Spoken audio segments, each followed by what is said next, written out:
week. Yeah. Like Mike. I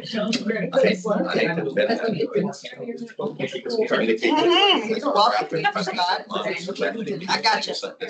Oh, yeah. Perfect. Was he, had that baby? Yeah.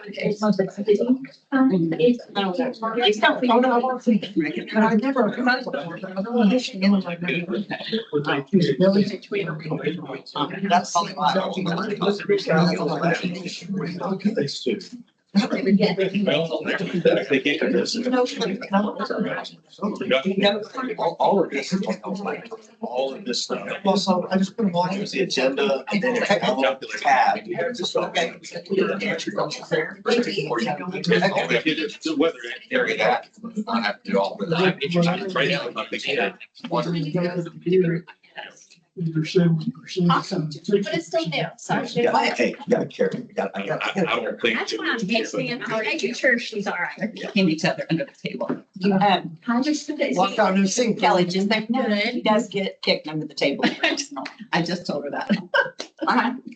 You're not. Yeah, I gotta move my purse that way I don't kick my purse. I actually get him.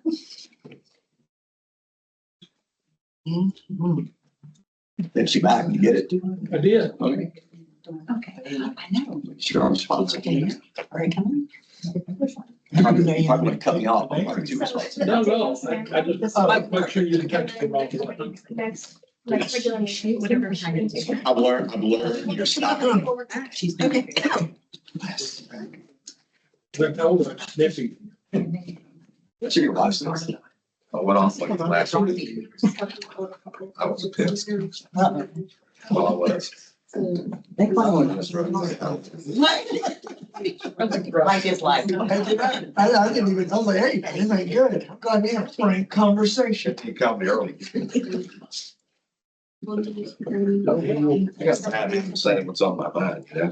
I have no filter. On the 11th. Yeah, no filter. Yes, and I'll send out an invite. Hey, sir. I see the office today. New press secretary, 27 years old. But it was any bullshit. I didn't see it. I didn't see it. It's really, really Well, well. Watch it. it wouldn't. But I'm gonna go back and watch it. They try to take it. Hey, Heather, see the one behind you, you see it? Yeah, I did, thank you, Tyson. There's what? For a school that's actually school, right? So a private school has a choice for the youth, and the submittal. She let everything like I can outside your Yes. I'm kidding. Somebody else. That's it. I'm like, we'll see. I'll make places so here. Really? What you wanna tell me, Jason? Okay, well then I can go, or Jim can go, or David, I can just go. I like it. That's where I used to go. It's about, I forgot David. It's, So that's why. it's a very. Yeah, it's fine. No, I just assume everybody. I mean, she's the main liaison. I was like, I don't mind. So y'all can tell, you can say, hey, but I don't care if y'all switch and say, cover for me here and do this. It might be good.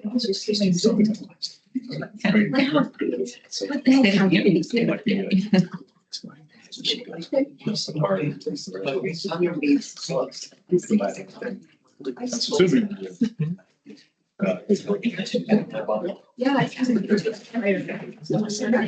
appreciate it. Yeah. Well, they was- I guess he had this. Samantha, you ready to? Are we ready? Okay. Okay, notice is hereby given of a special meeting of the Galveston County Consolidated Drainage District, January 28th, 2025, 2 p.m. at the district's office located at 1605 Whitaker Drive in Friendswood, Texas. So I'm going to call the meeting to order at 2:02 p.m. and y'all please rise for the invitation. Lord Jesus, thank you for having us here, for the citizens that came to witness this. We pray for business to be conducted, and we pray for everybody's health and family here in Friendswood, and for you to guide us as we move along here in the community. In your name we pray, amen. Amen. Pledge allegiance To the flag of the United States of America and to the republic which stands one nation under God, indivisible, with liberty and justice for all. honor to Texas flag. I pledge allegiance to thee, Texas, one state, under God, one and indivisible. Citizens' comments, sign-up sheets are in the back. If anybody would like to speak, just grab a sheet. Don Johnson's not here. Anybody? All right, we'll move on. Presentations, number 5. We have a proposal and scope of work, Clear Lake Gates and Pumps Institute. It's going to be an Institute for Disaster Resilient Texas at Texas A&M University at Galveston. They're going to present the official report, Andrew is, at the February meeting coming up, for the regular meeting at 6 p.m. Samantha's going to give a high-level overview of what y'all can expect, but Andrew, he's a PhD for IDRT. He's going to give a very in-depth presentation. I really invite all y'all to come. This is the project that Dave Johnson spearheaded through Dr. Brody, which we met up in town, that talks about the improved volumization conveyance of Clear Creek, lowering the water level in Clear Lake Bay with gates and pumps at 146. So what you have is for inland flooding events, and even for storm surge events, you could lower the lake level with pumps. You could close the gates, low tide, and you could have inland flooding have somewhere to convey and to go and use the lake as a very, very large detention basin. And we really believe that it's a big project and a big solution. It is, those gates are part of the Ike Dike solution, but they're at the end of the project. And I'm just going to tell everybody here, and really there's not a lot of people here, but y'all need to get this out. To me, this is one of the biggest things that could be done, probably long past I'm up here, and maybe the other board members that could really be a big solution for this area. I really believe something at this scope, which is not near the scope as the Ike Dike, the total Ike Dike scope, but something for the Clear Creek watershed, this is an absolute game changer. So anyway, Samantha, if you would. We included a copy of the proposal. The purpose here is just to give you an overview so you're familiar with it when Andrew comes next month. The study right now, the Coastal Spine Texas study is authorized for storm surge only. It is not authorized for inland flooding. I think a lot of people in our community are not necessarily aware of that, but we have been a big proponent of the Coastal Spine study here at the GCCDD since the very beginning. I believe it was $750,000 we contributed early in the early phases, and again, we're really interested in finding a solution that is not just for storm surge, but also for inland flooding or rain flooding. So basically, what the proposal would aim to do, they would review all of the high-level studies that the Corps has done to date. And then they would look at surge-only scenarios, possibly 100-year or 500-year, and then they would run the pumps and gates, and then they would look at precipitation-only scenarios, and then we would look at running just a few compound scenarios to see if it was really feasible to operate the pumps and gates for both inland and surge flooding. The initial concept, Texas A&M, the Institute for Disaster Recovery, they are very excited about this possibility. The pumps that are in the Coastal Spine project have a proposed capacity of 20,000 CFS, which makes them one of the largest, it would be one of the largest stations in the world. And the thought is that this would be really comparable to some of the pump stations that they have in New Orleans. So this is definitely feasible, but we're going to go through these high-level steps to really look at it and see if there is indeed a project here. And then once we run the different scenarios, they will do a little bit of investigation to see how different pump and gate configurations could be optimized, and then look at the number of pumps that would be required in their capacity, so we could come up with a high-level cost estimate of what we would be looking at. And the scope that is presented to you, it's $195,000, and this includes all indirect costs. So that is the bottom line price. One other thing I want to note, I think now that we are talking about this study, depending on how the board chooses to go once Andrew presents, I think this is a really good time to talk with the Gulf Coast Protection District and see if there might be an opportunity to partner at this time, or if not now, I think they'd at least be interested in hearing about this.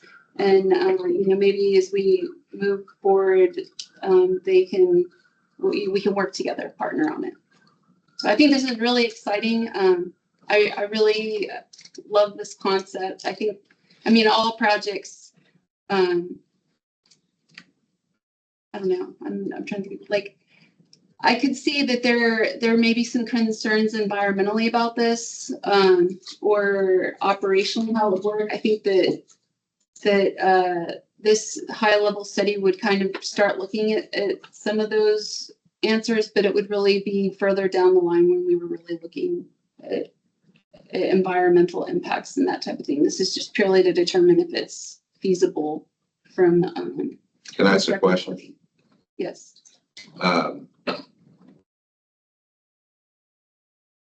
Has anybody done this before? For this area? No, nobody's looked at it from both an inland and surge So perspective. the idea of size of the dike and size of the pumps, nobody's done that yet. No, not for, well, I think they haven't really done intensive studying. It's very, very high level, but it was only looked at from storm surge perspective. And I don't think that there's a whole lot of background on how they came up with that 20,000 CFS. Bill, wouldn't y'all just love it? And Heather, if we didn't have to fight over detention ponds anymore, we could put houses on those damn detention ponds. You know what, Heather, you told me it takes a long time, and I understand, but I'm very impatient. So going and doing this, we hand this to the Corps and we say, you know what? And then we go to Washington, we start beating on people. And we get the engineers and the developers and the contractors all lobbying for this stuff. That's how you got to get it done. And you have to not accept the status quo. I'm surprised nobody's come up with this before. It amazes me. But yet again, I come from the private sector. So anyway, I'm not belittling you. I understand you've been at this a lot longer than I have, but this is the crap I'm talking about. Get her done. And just in case what y'all want to know, Trump came in on our coattails. Okay. We're stand-up people. We came up here. I've heard some stuff in the press recently. And somebody called what we're doing BS. Well, apparently a state district judge doesn't think it's BS. So stay tuned. Anyway, that's all I have. Thank you. One more thing, Scott kindly reminded me, they're going to look at running a Harvey scenario with the setup to see what the reduction would have been during a Harvey type event. So I think they'll probably speak for itself. That's outstanding. Right. That'll really be able for everybody to kind of put it in Perspective. perspective. Yeah. Very impressive. Thank you. So the first study we have is the study that Nick gave. He's a PhD. And our first study, y'all already seen that presentation that we haven't funded yet, that we're going to vote on. We get a contract to let the public know. And for everybody watching, this is really legacy. I call this a legacy project. And like David said, listen, it's going to take time, but I highly recommend all the cities, the county, and the people in the Clear Creek watershed get on board with this, because this isn't digging pit ponds in detention and trying to band-aid stuff that doesn't work at 100 level Atlas 14 standards that doesn't do anything in the storms that really get us. This is about a legitimate water surface elevation reduction that we're going to see that we think is going to be ultra significant. This is a big project. It's going to take big money from the feds, but it's not as big as like the Ike Dike proper, the big Ike Dike. This is something that could be surged in flooding, but it's going to ride on the coattails of Nick's, and he's one of the PhDs at IDRT doing his drone study to see the first thing the Corps asks us, which is the silting levels of how much has Clear Creek silted in the last 50 or 60 years. Are there a bunch of objects in there? Are there still Volkswagen Beetles in there, golf carts, refrigerators? Are there things impeding flow? How is the hydrologic flow through the creek, and could it be improved? So he's going to find all that out and give us that information. Then comes Andrew's study on, with that increased flow and with increased conveyance and capacity, what's that going to look like lowering the lake level at Clear Lake and having control over the surge event, or just having control of the lake level, pumping it out with those pumps that are massive. They work in New Orleans and Tony. Those are some big 20,000 cubic feet per second pumps. What's that going to look like when we have the ability for water to actually flow through the city of Friendswood where it's supposed to flow? Remember, the key is getting the water to flow where the waterways already lay. That's where the water's going. No matter if you build neighborhoods uphill, Atlas 14 standards, up there near Alvin, eventually it jumps the curves and it goes down Dixon Bayou. Down here, it jumps the curves from up north in Pearland where they're pouring tens of thousands of cubic feet of concrete. You're getting all that millions of gallons of water coming down that creek that nobody can really put their finger on. So it's coming, and you got to give it somewhere to go. Detention is not going to solve our flooding. It's never going to solve our flooding. It's a Band-Aid for storms that historically haven't flooded 3,000 houses in Friendswood. The other thing is IDRT is going to tell you about a concept called reinventing the floodplain. I used to call it flood creep. And what I mean by that is you have 3,000 homes in Friendswood flood in a given area down Clear Creek or down Chigger Creek or down Cowards Creek. And what's going to happen is eventually that 3,000 homes is going to turn into 4,500 homes, into 5,000 homes, depending on the size of the rainfall, the surge. They call it redefining the floodplain. IDRT, they're fancy. I just call it flood creep. So the way to prevent any type of flood creep is to volumize and convey that water and get it out of here. It's always been the solution, but it's been a very elusive one since the 60s because environmental concerns, costs have gotten high, tidal influence. There's a lot of moving parts. So anyway, it's going to be interesting to see Andrew's approach to it, but it's a legacy project and it's something that's probably going to go on long past when we're here. But I really hope it catches some traction, and I'll be interested to see what he has to say. You have anything to add, Jim? On that? No, I think it's a good, it solves our problem, bottom line, and everybody ought to support it, push for it. I think development, and I'm telling you, everybody's always talking about development. I'm telling you, I'm not pro or anti-development, but if I'm a developer and I'm developing stuff, I want this project. I want my feds to do it. This solves a lot of problems where you can develop to lower standards possibly, and because you have somewhere for the water to go. Because like I say, I always say here, my analogy is we build our tornado shelters, this analogy, to F2 standards, knowing that we're going to get an F3, F4, F5 every 10 to 15 years. We know it's going to happen because it has happened. What's the purpose of building a tornado shelter at an F2 standard in Waukeeta, Oklahoma, when you know an F5 could be severe and kill you and make devastation, kill people, devastate you financially? Doesn't make any sense. I know we're building the standards because it's expensive. And I understand that. It's expensive and people want homes and places to go. And Houston's a growing economy, and I get that. So we need to have our structure, our infrastructure, be able to sustain our development. And I'm all for that, but that's the key words. The infrastructure has to meet the growing development where the waterways are, whether we tunnel hill, whether we do that, that's very expensive. There has to be a solution that will carry that water, and just throwing up your arms and saying, oh, well, every 15 years, we're just going to get ripped. To me, that's not acceptable. It's not acceptable to Mr. Johnson. No, I would say I'd like the city to get behind us. I have no pride of authorship. I'm all about fixing the problem. I'm not an arrogant person. I don't respond well to arrogant people.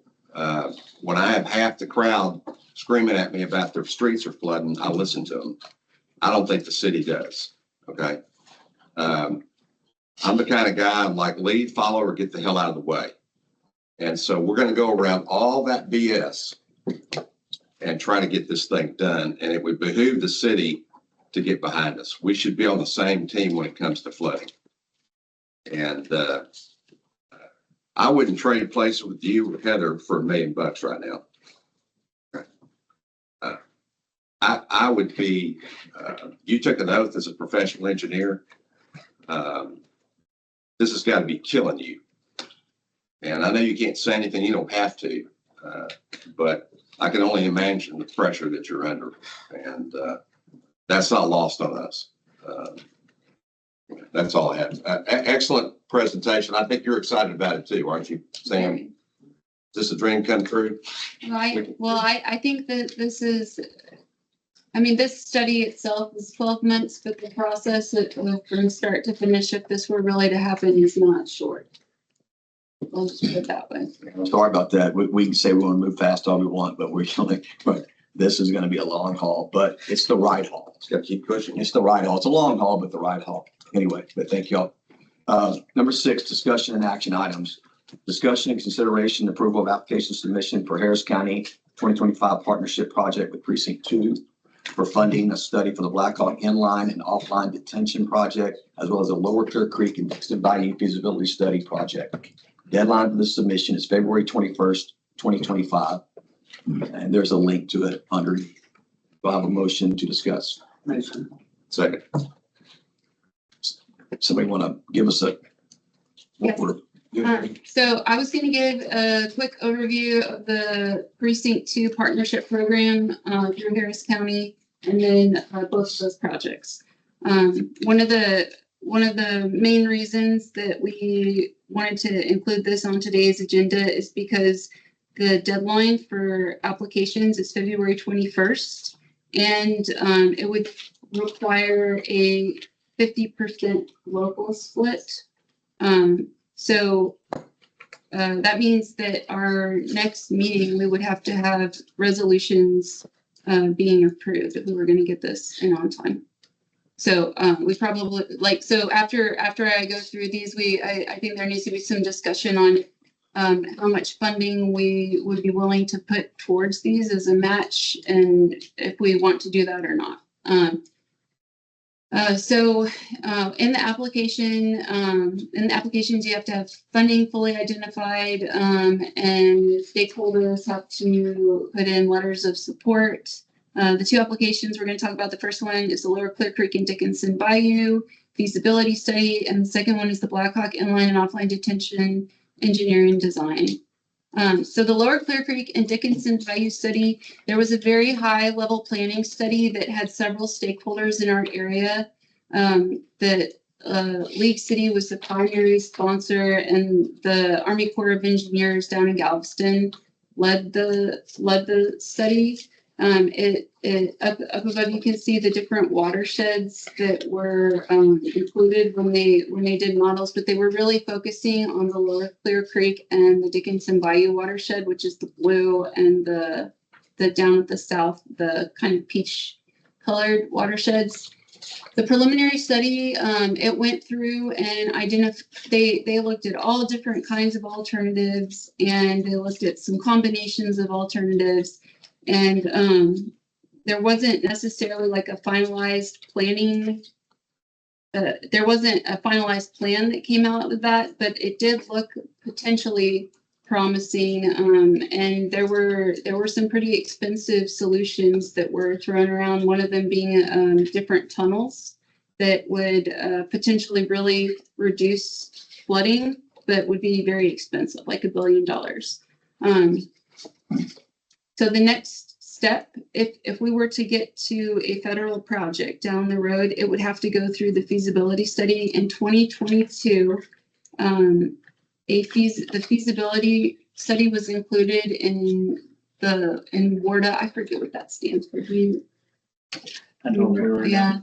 But basically what that means is it was approved, but there was never federal funds were never assigned. And that happens with a lot of projects. It's because there's so many competing interests. The total cost for a feasibility phase is $3 million. Now, if the federal portion came, it would have been a 50-50 split, but it's now 2025. We haven't seen the federal funding, but we have talked with Galveston County recently. They are very motivated to make this project happen. Oh, Water Resources Development, yes.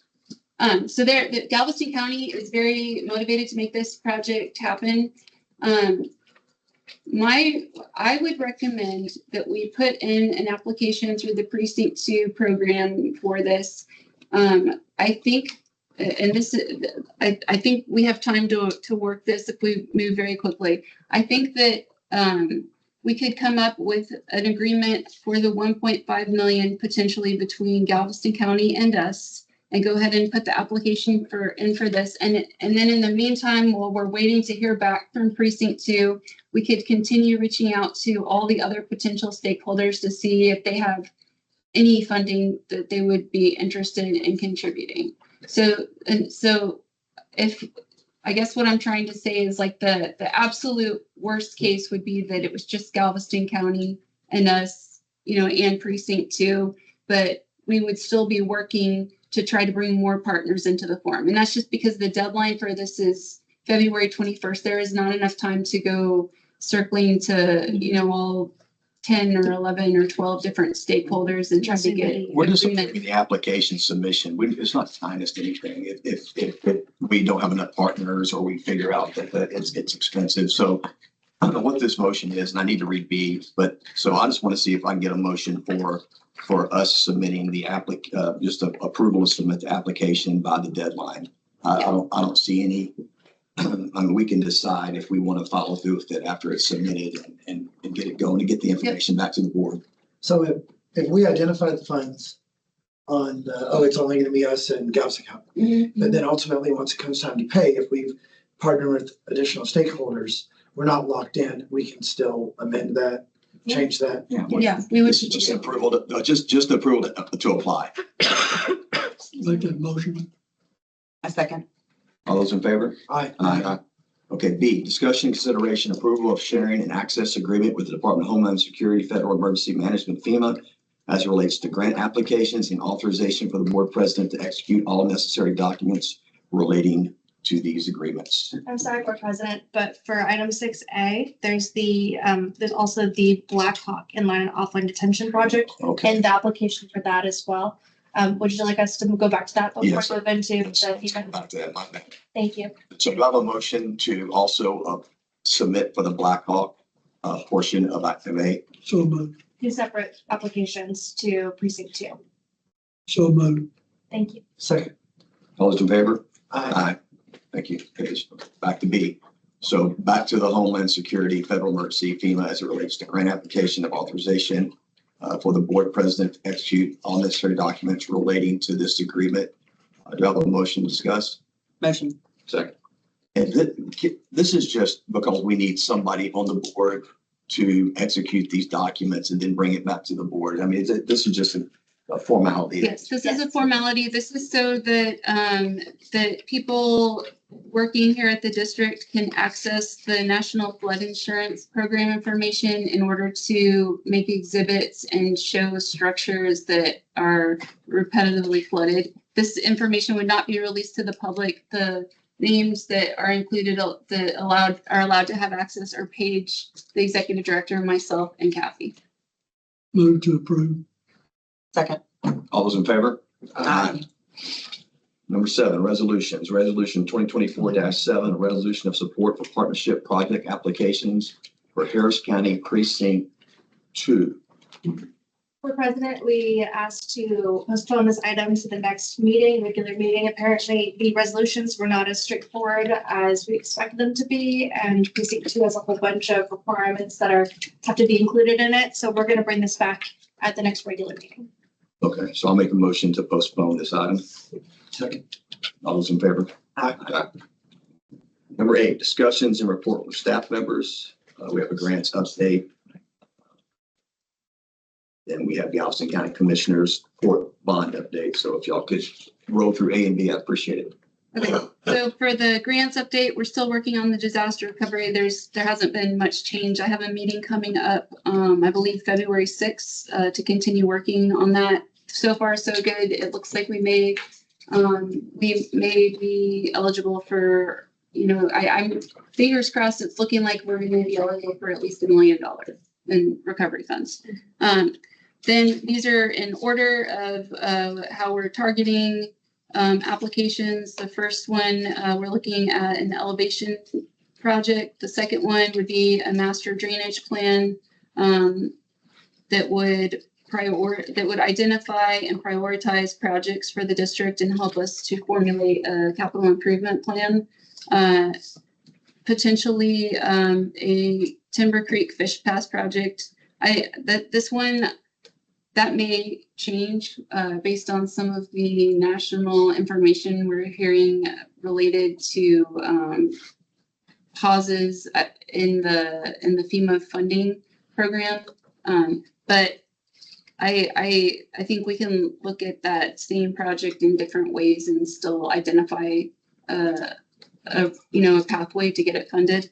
And then the last one, grants for land acquisition. This really ties back to the master drainage plan too. We one of the things we really want to work on is prioritizing which properties make the most sense for the district to work towards acquiring that would either be utilized as flood reduction projects or turned back into more natural riverine bank type areas that would benefit flooding and the environment. So there's one property specifically that we've really been thinking about, but we can talk more about what those properties might be when we get there. Galveston County Commissioners Bond update. There's a workshop today at 3 over at the county annex in Leak City. We have 6 projects that are included, and it includes Deepwood, Clearview, Frenchman's Creek. Do you remember the ones we talked about?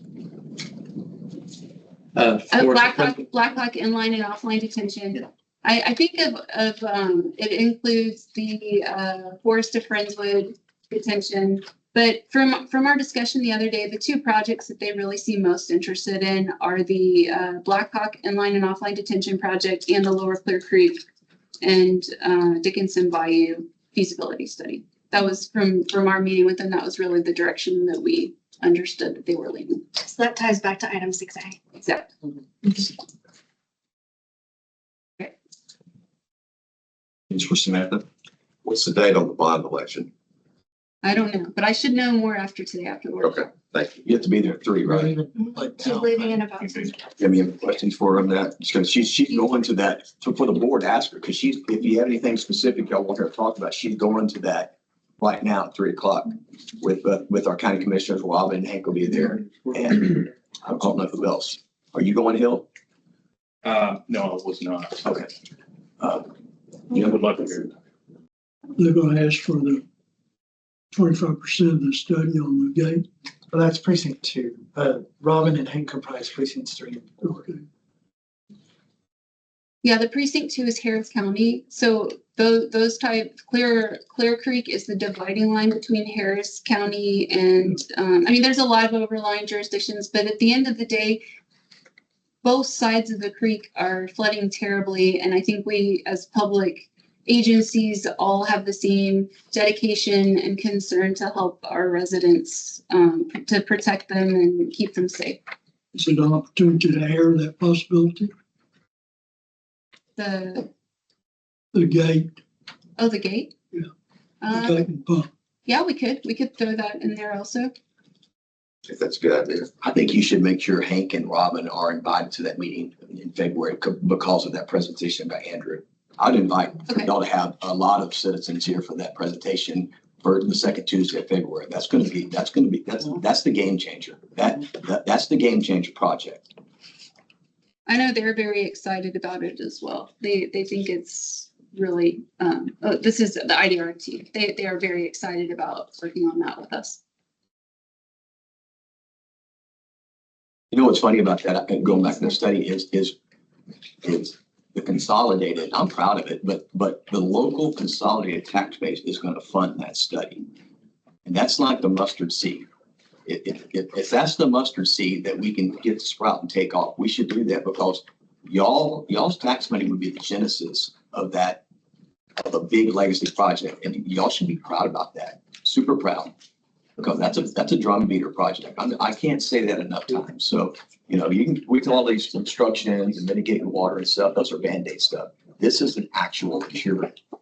So and y'all know that's a lot longer road, but with great things comes great work. So Thank you, Samantha. yeah, thanks. Thank you. Thanks. So anyway, okay. District engineers report. So we recently updated the DCM again to include the changes mainly to the commercial projects that are 20 acres or less. That is officially been completed and uploaded to the district's website. And then it also included the changes to the preliminary signature block to include location for the district staff to be either Paige or Samantha. And we've got numerous reviews going on with plats and plans, different projects. And we've got some citizens' concerns that we're working on, and we're going to work on meeting with the city on a couple of them. We'll be reaching out to y'all soon, and then we want to get on the same page with the city, and then meet with the people that have the concerns and see what kind of solutions we come up with. So. And that and what we're going to get with y'all on Hill is we have some stuff going on in Pilgrim's Point that's been brought to our that's where Kim lives and where I used to live, but there's some parallel ditches out in the front and the back on both sides that we need to identify that 15-foot drainage easement, and we need to make sure we're getting with y'all on who has an easement. I want to bet Hill it's a city easement. I'm not 100% positive, but I'd bet you money that's a city easement because of where it's at, parallel in the front ditches, and the fact it's not, going down directly to the creek. It hits the main easement that goes back that drains it. But Scott's going to reach out and get with y'all on that so we can alleviate some citizens' concerns on that. Well, we got a guy over there that put a new fence in, and there's some concrete that's blocking some of it. So, and that's been brought up. Does that other ditch, Jim, that runs behind the other side of the road through Bill McCann, does that one go around your house to that Spanish house to the back there and then hit that culvert and then go back to that pipe? It goes underground. And then I bet it crosses and hits that main pipe between Josh's and my old house. It goes, okay, but it does, I'm guessing Scott, was that southern southeast ditch also? Was it 15-foot DE on the map too? I didn't see that on the plat that the HOA had sent. We focused on the one to the north. That's the one that they had in the roadside ditches. The gentleman had done some surveying on his own and came with a plan profile. So he's done a lot of work on it. But we just need to see how we can help them out. Right? The ditch on the north side is more pronounced than the ditch on the southeast side. So the one behind Kim's house is more pronounced. The one that Wesley's worried about, I think, is the north side one, but because that's where that house is that put the fence up that drops the concrete. Did we finish with project updates? But it's Looks like we did A and B, but west of me. didn't do C. Yeah, if we want to go back to, I thought we finished, but if y'all want to go back to Samantha was trying to get out of here. If y'all want to, if I can rewind it back, if you have something to say, can I rewind it back to? Are you talking regional detention? Which part did we skip? We're gonna rewind from 10. Are you finished, Scott? I'm done. Yes. Okay, let's rewind it to, you want to go back to F? C, yeah, To C or to F? C. Okay, let's go back to C, because there was a meeting this morning that Samantha and Paige attended, and Jim, you were online too, I think. I attended the meeting. Okay, in the trailer? Yes. They threw the swimming pool to the trailer. Go ahead, Jim. They said that they were 60% complete with the total combined project and 75% complete with the original rough grade. And they've been working on it a year. They've only got 60% complete combined. And they say they'll be completed by April 17th. They got it. So I don't think they're going back to April. but I'm very optimistic they'll be completely finished and moved out by hurricane season. Awesome. I have a question. Where is that dirt going? Where are Dirt's they going to taking? Hill sand. To Hillsand. Okay. They're very clear. They're looking for other places to place it as well. I asked about that, and it's a contingency. Yeah, Hill has the capacity for the whole project, but they're just looking at it for contingency. yeah, I'm sure they're always up to something closer and easier, right? But I was just wondering, because we're always getting stopped to have while I'm on Dixie Farm, have those trucks turn in, and I'm like, they're going into Brazoria County. Where's that dirt going? I'd asked them what is the acreage of the footprint when they're finished, and they didn't have that, but they'll get it to me. Are they still thinking around right now with the wetlands or are they still thinking 700 feet or so for right now? 780, yeah. For now. And if they get a favorable ruling on wetlands, it'll end up being a separate project done after the completion of this. Don't know anything about Castlewood. Last time I heard about it, we were going to slow pave. Yeah. I don't know if they got done. yeah, I'm sure the weather is now allowing them to get in there to And do. we're talking about the last one in the back, right? Forest of Friendswood, any update? Yeah, we're still waiting. You know, that back in July when Steve Wetlands. Mackley submitted to the Corps for the jurisdictional determination, and he was estimating it's going to take a year before we got that back. So we're just patiently waiting. He has reached out to him again and just got a general response from the individual that you're in line, right? So Okay. Thing I really want to talk about is interlocal agreements. Yes, so we should have something for the board to review and consider at our regular meeting in February. So in just a few short weeks. I finally got information from Karen Horner that I needed to move forward Thursday or so after about 6 months of asking for it. So we're finally going to start moving forward on those interlocal agreements. Thing I'd like to bring up about these projects are that there are two ways that we can potentially go. One of them is that the city grants us the title to the project. And that's contingent upon us identifying the city for $3 million in case the feds come after them again. But even if we're willing to identify the city, that doesn't mean it happened. Because city council's got to approve it.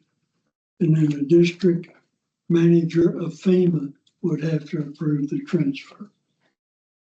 And then we would have to deal with the feds on some periodic basis about their inspection and their rules that we currently don't have to deal with. So there are a lot of negatives with having ownership of it. You say, well, we'll have complete control, but we don't have complete control because the feds are looking over our shoulder. The other option is what the city calls a license agreement. And that's what we have historically done on all the interlocal agreements. And that is that the city would maintain basically interference between us and the feds. They maintain the liability, but they license us to do the work on their property and our property. We've done the Whitcomb Detention, Clearview, Quakers Landing, Mary's Creek work, all with that interlocal agreement concept of licensing. And I don't know of any issues we have had. Do you, Scott? no, sir. And so I would strongly recommend that we look at the interlocal license agreement versus accepting ownership, because we don't know if that'll happen or not, plus all the strings that are attached to it with the feds. I think I have a solution. I think that we should hire Mr. Tanos to negotiate for us because he's been pretty damn successful. We're going to let Paige make these legal determinations on what she brings to the board and what she thinks best for the protection of of what we're gonna do. I mean, the thing about it is we're gonna study it, we're gonna fund it. It's all gonna come from GCCDD taxpayer money. So we're gonna look at it and we'll get recommendation from, Paige and we'll put up to a vote. That's what we'll do. And I will say, I'm gonna tell you all about this. These projects, it's very likely they're gonna be very, very minor, if any, reductions whatsoever. Once again, we're talking about inline and detention projects, even inline or offline, however you gotta design them. There's multiple ways to do it, shelving along with it. But the confluence of the creek there of some of these projects has already shown some negative impacts that we're gonna have to study a little bit better this time. We're not gonna grip it and rip it. We're gonna have to study this stuff and do it the correct way. It's gonna be expensive, but when you do the cost benefit analysis, it might not be worth a tenth of an inch here or a tenth of an inch here. And it might be stopped by drainage impact analysis that says, you know, at certain confluences of creeks and stuff, it's not, there's gonna be some negative impacts downstream. So we'll have to see on that. And like I said, it's going to be expensive, so we'll see what Paige brings to us here in February. Jason, you have anything on that? Okay. So the thought would be either route. If the district's spending the money, spending the time, the treasure, whatever you want to call it, all the investment and doing the work and planning the work, we already have interlocals in place as far as the standards go, correct? I mean, our work would not be substandard to what the city wants. So does it still make sense with any path to still have the city have oversight if everything's already established in the first place and we're spending district funds to do the work? What you're doing is trading the city oversight versus the Fed oversight. Well, either they're looking over our shoulder only or both of our shoulders, right? Only our shoulders if we take ownership. Yeah, and I get that, but they're never not going to be looking over his shoulder, correct? So, One way or the other, yeah. one way or the other. So I just think the one thing that kind of catches me is the oversight. And if we're doing everything and we have the same standards, I don't know if it makes sense to have someone we need to report to essentially. And I don't know if I'm wording it right, and I don't know if anyone can answer the question. Just kind of making a statement. But we're exposing ourselves to $3 million worth of liability. Well, on that, but eventually we're going to find out in writing whether or not that's true. We just haven't found out yet. But there is an answer somewhere that we will know set in stone whether or not a co-adjoining governing body violates the entire thing. It does, and they've already said they've already said pretty much. She has stuff to look at from Thursday. She hasn't looked at it yet because she's been covered up, but they already said they don't want to. It's not a matter of they can't, they don't want to. Okay. And there's going to be some federal oversight on it anyway, whoever does, because of the nature of the way they, you know, you've got the land evidently. So, and I'm not pretending to be a lawyer on that because I'm not. That's when we have one sitting right there. But so let's I mean, great points. Let's let her do her job, and it's going to be some thorough work. So get us the details back, cover all your bases, answer the questions, and we'll go from there. One last thing if I can. Sure. But having to obtain the city council approval and the director of FEMA approval, I don't know how far down the road that is. Rusty's right. The benefit analysis may not say go ahead with these projects. If we had the interlocal agreement license type, we could make that decision a whole lot faster. Well, one thing, Scott, you can correct me here. One thing Samantha talked about, the benefit of a master drainage on our end is through those studies, we can identify all the little projects that could matter while we identify the major projects. So you could take the 10 small, see what that number is, and look at that benefit, at that, you know, cost benefit analysis, and then look at the big projects that we're going to need help paying. It's funny he says that. I think Samantha said the exact same thing before you got here. I'm almost positive she said the same thing. We could roll this into the master drainage plan that we need to fund. So I think that's a good point, Jace, because I think she said almost the exact same thing. So that's, yeah, that's true. I mean, it's just consolidated and sure, we need to move on it. But I'm telling you, she's been waiting for information. We've been waiting for 6 months. So it's not like we've installed on it. It's just, yeah. And there's a new board, so they want to tighten up the language. No big deal. I think it's prudent for us to pay attention to details. I'm sorry. So anyway, any more questions on that? Board of Directors report. Mr. Gibson. Don't have anything. Well, I think I said what I was going to say out of sequence, but just because somebody has an idea and it's not your idea, it doesn't make it a bad idea. And like I said, I have no pride of authorship.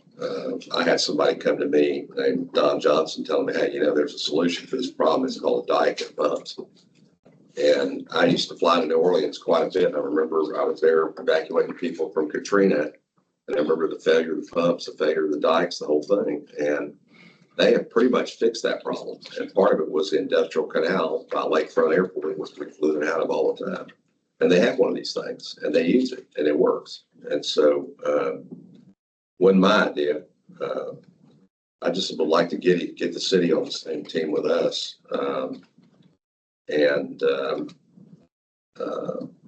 With respect to the money, the theft that happened to us, the hacking that happened to us. My daughter calls me and says, hey, somebody on Facebook says we should look at the 3 new board members. And hey, I can stand up to an audit. Come on, no problem. But you have to pay for it. You can pick the CPA and pay for it. We don't do this because we enjoy it. That's for sure. And secondly, we don't do it for the money because there's no money. So if that person has something she wants to say, she ought to come sit right here and tell us and then come up with some proof. Otherwise, I don't want to hear it. It's unfortunate it happened on our watch and the buck stops here. It's just damn shame that we didn't jump ahead of that time and make some changes, and that's on us. But it doesn't let that bank get off the hook with fraudulent wire. And I can tell you, I've banked with Texas Commerce Bank, then Chemical Bank, then Chase Bank, and I still bank with Chase and I bank with Frost. That would never happen, never. And I've sent a hell of a bunch of wires. So I don't want to try this thing out in public, but in my opinion, any proper banker would have come to us and said, look, let's work together to make this happen. And they didn't do that. So stay tuned. That's all I have, Mr. President. Thank you. Kim? I would just like to see that this district gets along with the city. When I run into the mayor at an event and he uses ugly language to me, it's not fun. I'm looking at him like, well, we're doing some things. And just because you don't like what we're doing, you don't get to call us names. And that's what he did Friday night. It's unfortunate that we have a mayor that acts like that in public. But it's not right. And so I really would like to see us be able to start working together better than what has been happening. And as for being accused of having that accusation put out there, that doesn't sit well at all, because we came here to do a job, which is to prevent our city from flooding, prevent our people from having flooded homes. I was one with Harvey. And so it's a sad shame what the people in this city do on Facebook when they're good little keyboard warriors. So other than that, we're doing great things here. I'm so proud of what we're doing in this office. I'm so excited that Paige is here with us. And yeah, things are on the uplook here at the drainage district. So that's it. Thanks, Kim. Jason. So actually, so the first time I ever spoke at council, I wanted to have a lead in to kind of ingratiate myself to the people in front of me. And I knew there'd been a lot of back and forth on Facebook back then. You know, and I thanked council and I said, I recognize that you suffer the slings and arrows of the public largely in silence. And, you know, I saw some nods, you know, but sometimes you don't suffer them in silence. Sometimes you have to fight back. So I appreciate, recognize what Kim and David both said. So I'll go off on a tangent. A lot of times people say, that's a big hole you guys dug. What does it do? You dug a big hole in my neighborhood. There's dump trucks everywhere. It was a big waste. Why did you do it? Well, you can say in 2025, during the great snow of 2025, we made a place for kids to sled.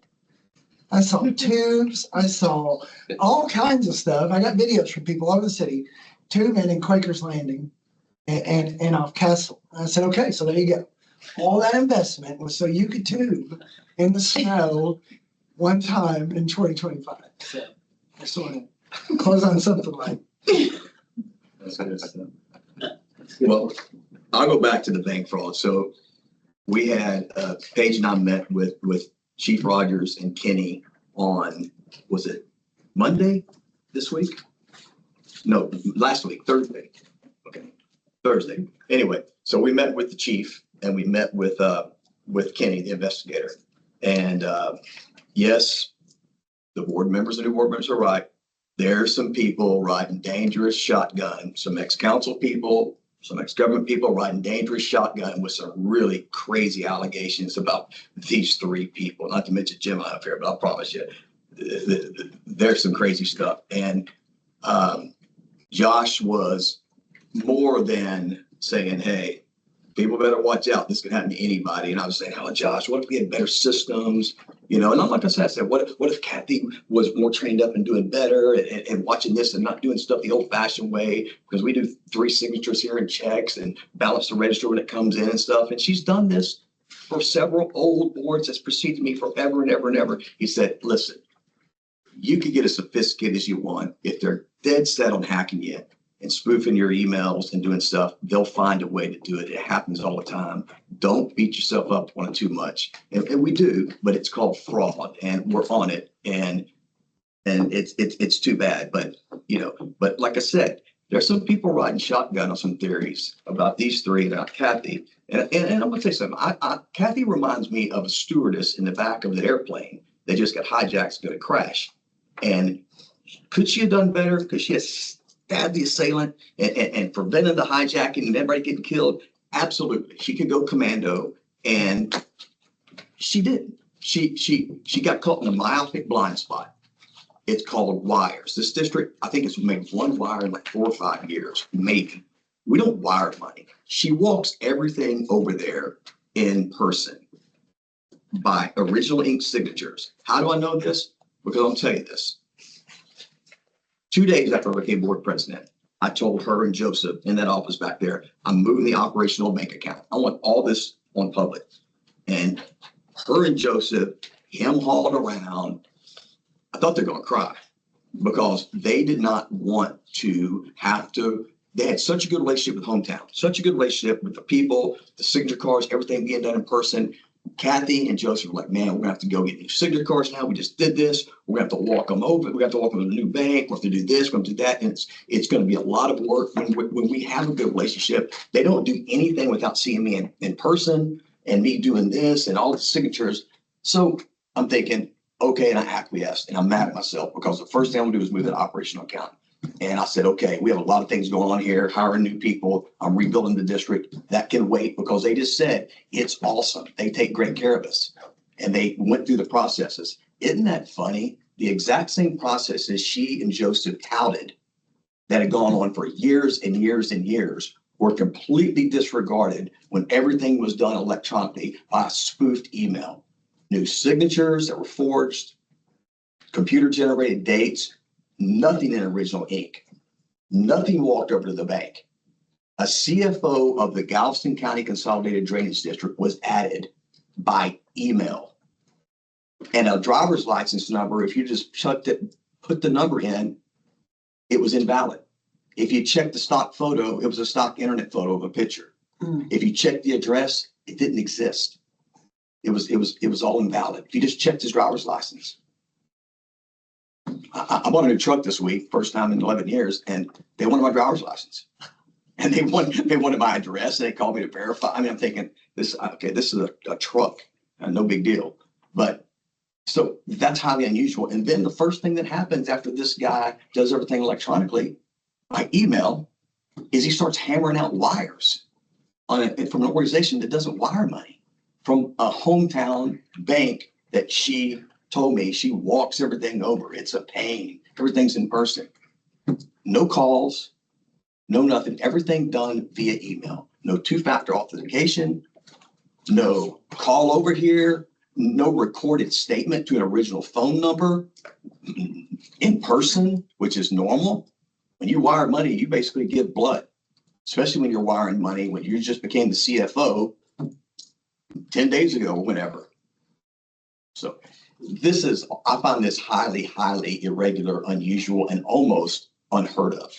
But for them to blame Kathy, could she have done better? Absolutely. And I've told her that, and I'm not going to say she couldn't have, but to blame the stewardess for the cataclysmic failure of 19 points of a professional fiduciary whose job in the 21st century, believe it or not, hey guys, there's fraud in the 21st century. Welcome.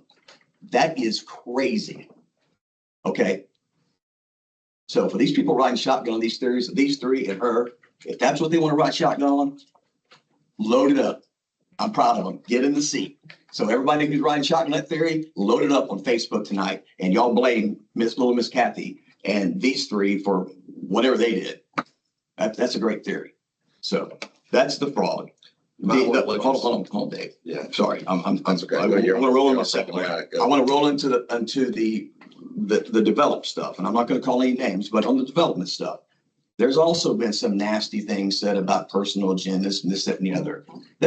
Listen, all developers here are going to be treated the same, and they're going to go by the district criteria manual that we're always revising. That's it. There's no agendas. There's no craziness going on.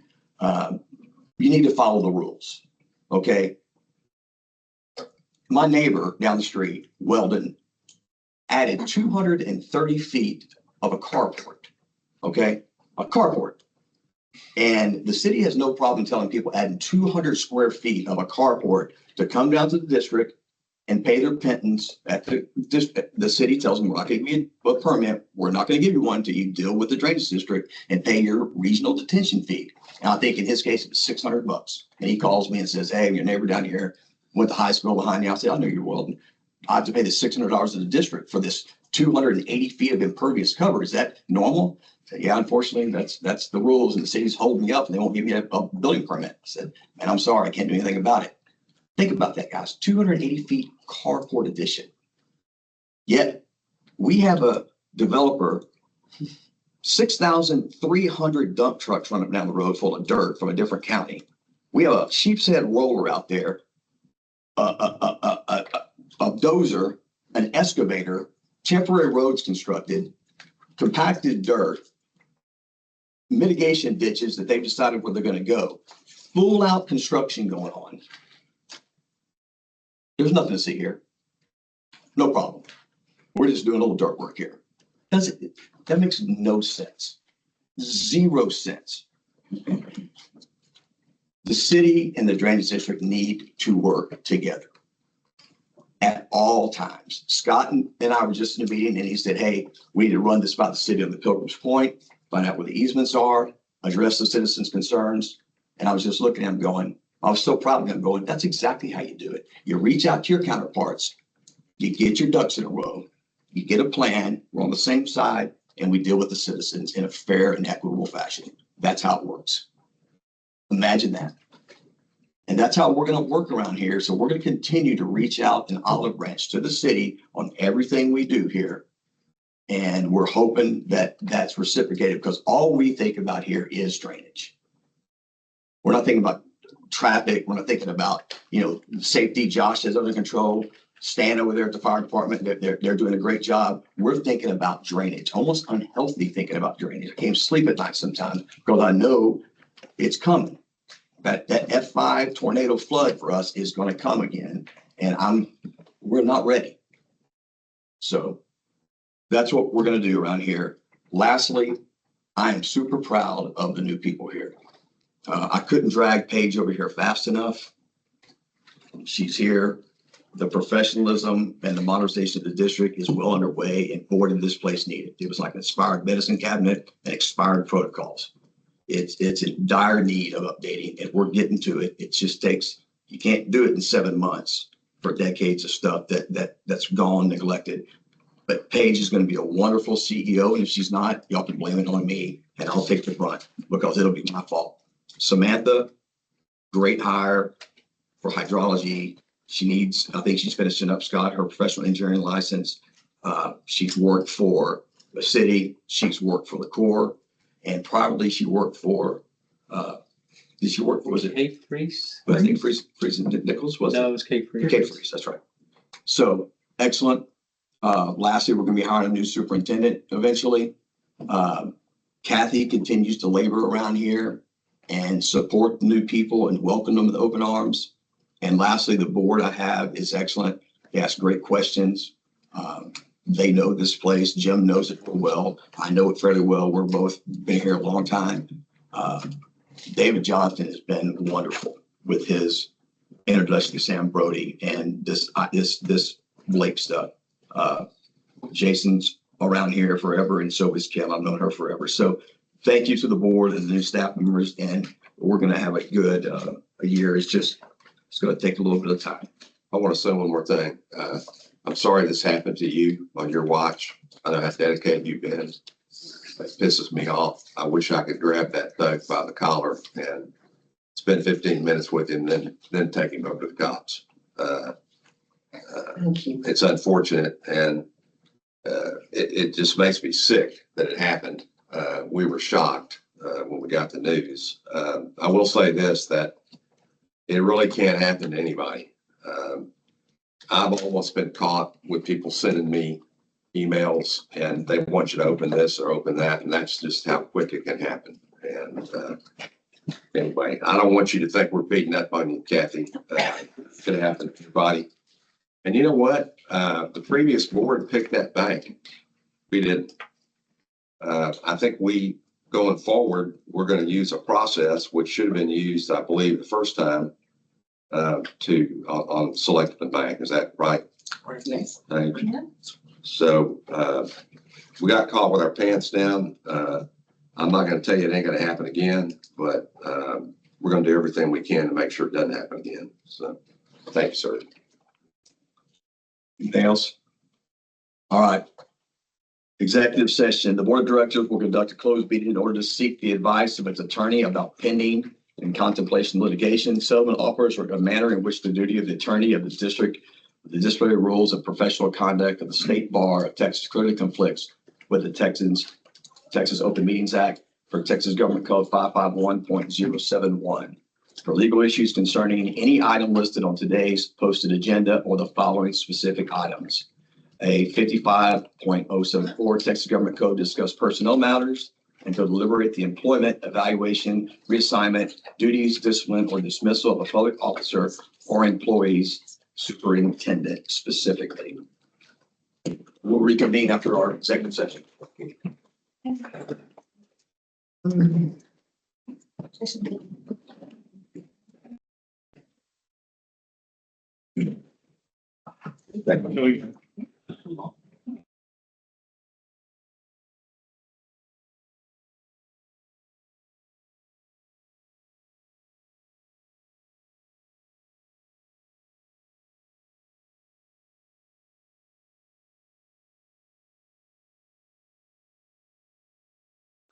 Can we start getting the face things?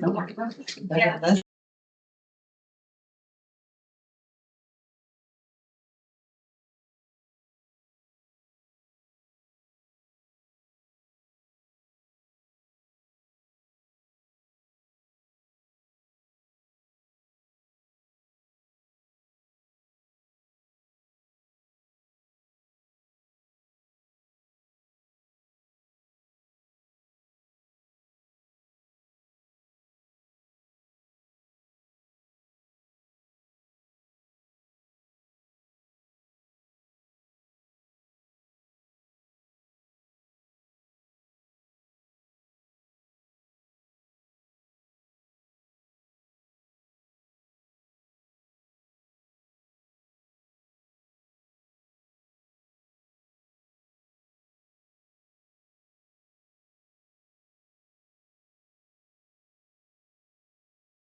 That's what I said too. We thought we shared.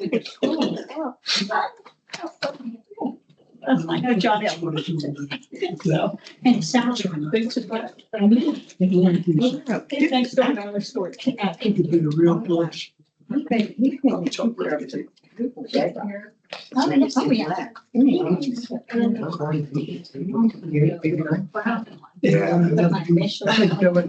me when you're ready, Scott. Sorry, I'm ready. Okay, I'm gonna reconvene into a regular open session. I'm gonna make a motion, hire Randy Rowland as our district superintendent based on Jason's words, regular contingent hiring practices. How's that, Mr. Jones? Is that good? Sounds great. Okay. I'll second your motion. All those in favor? Aye. Opposed? All right, 5-0. So we're gonna see what Mr. Rowland can do. Thank y'all very much. I move for adjournment. Second. All in favor? Aye. Because if you say based on background checks and drug tests, and then he doesn't get hired, Good job. you're gonna go, was it the drug Thanks. test?